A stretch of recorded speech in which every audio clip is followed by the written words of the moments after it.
Greetings of the day. I, Chavi Gupta, welcomes you all in today's session. In the previous session, we were discussing about matter. Now we will discuss about states of matter. The first state is solid state in this session. Now, what do you mean by states of matter? That we have studied about types of states. That is, it exists in five forms. That solid, liquid, gas, plasma, and Bose-Einstein. Fine.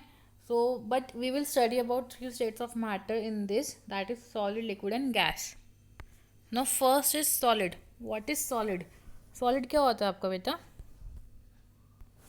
Solid has definite mass, volume and shape. ये वाला point हम सबसे last में discuss करेंगे. Why it has definite mass, volume and shape. The first foremost point is it has short intermolecular distance. Means इनके पास सबसे कम distance होता है. Why? Intermolecular means कि दो मॉलिक्यूल के बीच का डिस्टेंस कितना है वो बता रहे हैं हम यहाँ पे शॉर्ट है. क्यों है? Just see this 1, 2 and 3. In 3 molecules के बीच में कितना डिस्टेंस अवेलेबल है? This much only. क्लियर? कितना डिस्टेंस अवेलेबल है? This one. Fine. So that means कि अगर आप देखें तो यहाँ पे डिस्टेंस बहुत कम है. It is known as short intermolecular distance. Now next, strong intermolecular forces. कि बहुत ज़्यादा स्ट्रॉन्ग इंटरमोलिकुलर फोर्सेस हैं.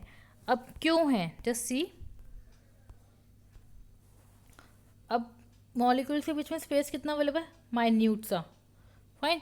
जितना कम स्पेस होगा, less the space more will be the attraction. आपको पता है जितना अट्रैक्शन ज़्यादा होगा आपके बीच में मिसअंडरस्टैंडिंग्स उतनी कम होती है. आपके दो बेस्ट फ्रेंड्स हैं, आपके दोनों से बॉन्डिंग बहुत अच्छी है. जब दोनों से बॉन्डिंग बहुत अच्छी है तो आप उनसे कुछ भी डिस्कस कर सकते हो विदाउट एनी फियर, बिकॉज आपके बीच में कुछ भी हाइड एंड सीक वाला कॉन्सेप्ट नहीं है. सेम वे यहाँ पे आपके मॉलिक्यूल्स में कुछ भी हाइड एंड सीक वाला कॉन्सेप्ट नहीं है. दोनों ने आपस को बहुत अच्छी तरह बॉन्ड से टाइट कर रखा है. तो जब दोनों ने बहुत अच्छी तरह बॉन्ड से टाइट करके, दैट मीन्स क्योंकि बीच में कोई भी थर्ड पार्टी नहीं आ सकती. तो इंटरमोलिकुलर फोर्स ऑफ अट्रैक्शन बहुत ज़्यादा है. क्योंकि डिस्टेंस कम है, बीच में कोई मिसअंडरस्टैंडिंग क्रिएट नहीं, तो that is known as strong intermolecular force of attraction. Now see the forces that hold the molecules और एटम टाइटली. सॉलिड ने एक दूसरे को बहुत क्लोजली, बहुत टाइटली पकड़ के रखा है, जैसे मम्मा एक चाइल्ड को पकड़ के रखती है अपने. सेम वे में एक सॉलिड पार्टिकल ने दूसरे सॉलिड पार्टिकल को टाइटली पकड़ रखा है, तो जिसकी वजह से फोर्स ऑफ अट्रैक्शन बहुत ज़्यादा हाई है. सेकेंडली इज जितना फोर्स ऑफ अट्रैक्शन ज़्यादा होगा उतनी कम स्पेस होगी, उतनी ही कम स्पेस होगी between them. Now how this intermolecular forces get change. कि हम कह रहे हैं आप जितना ज़्यादा डिस्टेंस, मतलब हम कह रहे हैं कि आपका यहाँ पे फोर्स ऑफ अट्रैक्शन बहुत ज़्यादा है, इंटरमोलिकुलर फोर्सेस बहुत ज़्यादा हैं. सो दैट मीन्स कि वहाँ पे वो चेंज कैसे होगा. आप सबको पता है जब हम सॉलिड को मीन्स हम आइस को हीट कर रहे हैं या हम आइस को मेल्ट कर रहे हैं, तो क्या होगा? वो लिक्विड फॉर्म में कन्वर्ट होगा. जब वो आइस लिक्विड फॉर्म में कन्वर्ट हो रहा है तो क्यों कन्वर्ट हो रहा है? Suppose this is your eyes. Ice के पार्टिकल्स टोटली पैक्ड हैं. जब ये पार्टिकल्स टोटली पैक्ड है, आपने इसको हीट किया. हीट करने से क्या होगा? ये जो पार्टिकल्स हैं, this particle will hit this particle and this particle also. आपस में हिट करेंगे एक दूसरे को, दूर भागेंगे. अब जब ये दूर भागेंगे तो क्या होगा? इनके बीच में स्पेसेस डेवलप हो जाएंगी. इस स्पेसेस की वजह से क्या होगा? यहाँ पे इनकी स्टेट चेंज होगी. तो यहाँ पे भी यही चीज़ लिखी है, when a substance is heated up. जब यहाँ पे एक सब्सटेंस को आप हीट करते हैं तो वो कोलाइड करते हैं. कोलाइड से क्या होता है? वो एक दूसरे को मूव कराता है, दूर दूर भगाता है एक दूसरे को. तो देयरफॉर क्या होगा यहाँ पे? देयरफॉर बॉन्ड बिटवीन देम, इन दोनों के बीच का बॉन्ड ब्रेक हो जाएगा. बॉन्ड ब्रेक होगा तो उनमें स्पेस डेवलप हो गया. स्पेस डेवलप हो गया आपका. स्पेस डेवलप होगा तो इंटरमोलिकुलर फोर्सेस थोड़ी वीक हो जाएंगी. ना ये आपको इलस्ट्रेशन दिया हुआ है यहाँ पे कैसे हो रहा है. हम उल्टा स्टार्ट करते हैं. आपके पास ये सॉलिड है, यहाँ पे फोर्स ऑफ अट्रैक्शन बहुत ज़्यादा है. आप उसमें हीट कुछ नहीं कह रहे, एक दूसरे को बहुत टाइटली पकड़ के रखा है इन्होंने एक दूसरे को. आपने इनको हीट किया. हीट करने से क्या होगा? एक दूसरे को हिट करेंगे ये. फाइन. हिट करेंगे. हिट करने से क्या होगा? थोड़ी स्पेस बनाएंगे आपस में. अब स्पेस बनी तो थोड़ी सी स्पेस डेवलप होगी इनके बीच में. This one. अभी space as comparative to this ज़्यादा होगा तो इनकी स्टेट चेंज होगी. स्टेट चेंज हो गई यहाँ पे. जब स्टेट चेंज हुई, ठीक, दैट मीन्स उनके बीच में फोर्स ऑफ अट्रैक्शन थोड़ा सा कम हो गया। सो जब भी फोर्स ऑफ अट्रैक्शन बीच में थोड़ा कम होगा तो उनकी स्टेट चेंज होना स्टार्ट कर जाएगी। सेकेंड थिंग, आपने इनको दोबारा से हीट किया, हीट करने से क्या होगा, इनके बीच में और ज़्यादा कोलिजन होगा, और ज़्यादा लड़ाई होगी, एक दूसरे को और ज़्यादा हिट करेंगे। जब और ज़्यादा हिट करेंगे तो क्या होगा, इनके बीच में स्पेस और ज़्यादा डेवलप होगी। देखो, तो मीन्स उनका स्टेट फिर कन्वर्ट हो जाएगा। अब हमने यहाँ पे सपोज आइस लिया था, हिट करने से क्या हुआ, ये वाटर की फॉर्म में कन्वर्ट हो गया, एंड यहाँ पे गैस की फॉर्म में कन्वर्ट हो गया, means water vapour. This is your water vapour, fine, ये वाटर वेपर में कन्वर्ट हो गया। सो अल्टीमेटली क्या होगा कि जब यहाँ पे फोर्स ऑफ अट्रैक्शन बहुत ज़्यादा हाई थे तो ये आइस की फॉर्म मीन्स सॉलिड फॉर्म में स्टेट कर रहा था, फाइन।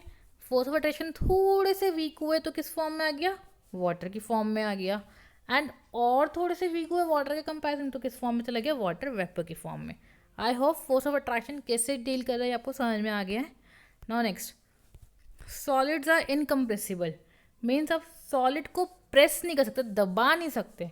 आपको पता है जब सॉलिड के बीच में स्पेस अवेलेबल ही नहीं है तो आप प्रेस कैसे करोगे। फॉर एग्जांपल, आपने एक पिलो लिया या आपने कुशन लिया, आप उसको प्रेस कीजिए, आपके कुशन के अंदर क्या फील होता है, कॉटन, कॉटन के बीच में एयर स्पेसेस अवेलेबल होती हैं, फाइन। जब आप उन्हें प्रेस करते हैं तो वो प्रेस हो जाते हैं बिकॉज उसके बीच में एयर स्पेसेस फिल हुई होती हैं। वो आपने प्रेस की तो एयर स्पेसेस बाहर निकल के वो अंदर शिफ्ट हो जाएंगी। बट जब आप एक टेबल लेते हैं या आप एक चेयर लेते हैं, उनके बीच में कोई स्पेस अवेलेबल ही नहीं है। जब स्पेस अवेलेबल नहीं है तो प्रेस नहीं होंगे, तो that's why solids are incompressible. Rigid क्यों है, क्योंकि जब कोई चीज़ कंप्रेस नहीं, जिस शेप में है उसी शेप में रह रही है।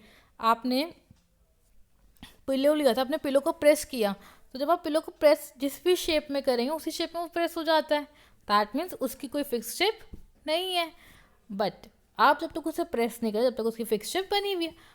अगर आप वुड की बात करते हैं या आप चेयर की बात करते हैं, आप उसे जितना मर्जी प्रेस कीजिए, आप 4, 5, 6%, how many percent you can sit, but क्या उस वुड और चेयर की टेबल चेयर की शेप चेंज होती है, नहीं। That means it is incompressible. No, high density, what is high density means, आपको पता है डेंसिटी क्या होता है, मास अपॉन वॉल्यूम। अब जब सॉलिड्स के मॉलिक्यूल्स टाइटली पैक्ड है, सो बहुत सारा मास आपने फिल कर दिया। जब बहुत सारा मास फिल हुआ तो डेंसिटी भी बहुत ज़्यादा होगी। अब डेंसिटी ज़्यादा होगी तो फिर ऑब्वियस उसकी शेप भी बहुत अच्छी होगी। So that means high density है बिकॉज वहाँ पे मास बहुत ज़्यादा है आपका। नाउ नेक्स्ट इज कि हमारा एक फर्स्ट पॉइंट रहता था, that is definite mass volume and shape. मैंने कहा था कि हम ये लास्ट में पढ़ेंगे, फाइन। अब हमने पढ़ा सॉलिड में फिक्स शेप है, फाइन, क्योंकि उसमें स्पेसिस कम है। जब स्पेस कम है तो शेप मतलब आप उसे कंप्रेस नहीं कर सकते, you can not compress it, ये कंप्रेस नहीं होगा। जब कंप्रेस नहीं होगा तो उसके वॉल्यूम में कोई चेंज आएगा। मीन्स आपने 1 kg ऑफ आइस लिया था, अगर आप उसे 10 डेज बाद भी बाहर निकालते हैं तो तब भी वो 1 kg ऑफ आइस ही रहेगा, उसकी शेप में कोई चेंज नहीं आएगा। दैट मीन्स कि सॉलिड की शेप्स में कोई चेंज नहीं आ रहा, आप जब मर्जी ले लो। तो वॉल्यूम फिक्स्ड है। नाउ मास, मास क्या था, मास कब चेंज होता है, जब आप उसके बीच में पार्टिकल स्पेस बहुत ज़्यादा इंक्रीज करते हैं। जब पार्टिकल स्पेस इंक्रीज ही नहीं करा तो उसके मास में कोई चेंज आएगा नहीं, और जब मास में चेंज नहीं आएगा तो दैट मीन्स उसका मास डेफिनेट है। सो solid has definite mass, volume and shape. I hope ये आपको क्लियर हो गया है। नाउ नेक्स्ट कंक्लूजन की क्या पढ़ा आज हमने, solid states and properties of solid. Now एक क्वेश्चन है, that is can you move your hand in a wooden block. क्या आप अपना हैंड एक वुडन ब्लॉक में मूव करा सकते हैं। लाइक सपोज आपने कोई भी चेयर ली या आपने वुडन चेयर ली, क्या आप उसमें अपना हैंड मूव करा सकते हैं, उसके थ्रू पास करा सकते हैं, नहीं। क्यों, क्योंकि उसके बीच में स्पेस अवेलेबल नहीं है, और जब स्पेस अवेलेबल नहीं है तो आप हैंड मूव नहीं करा सकते। सो आप हैंड मूव करा किस में सकते हो, क्या आप लिक्विड्स में हैंड मूव, वाटर में हैंड मूव करा लेते हो, हाँ जी करा लेते हैं। क्या आप एयर में हैंड मूव कर लेते हो, हाँ जी कर लेते हैं। दैट मीन्स कि आप किस में फ्रीली मूव कर पा रहे हो, एयर्स एंड लिक्विड्स में, गैसेस एंड लिक्विड में। बट सॉलिड पार्टिकल्स में, सॉलिड ऑब्जेक्ट्स में आप इजली मूव नहीं कर सकते। That's all for today, thank you.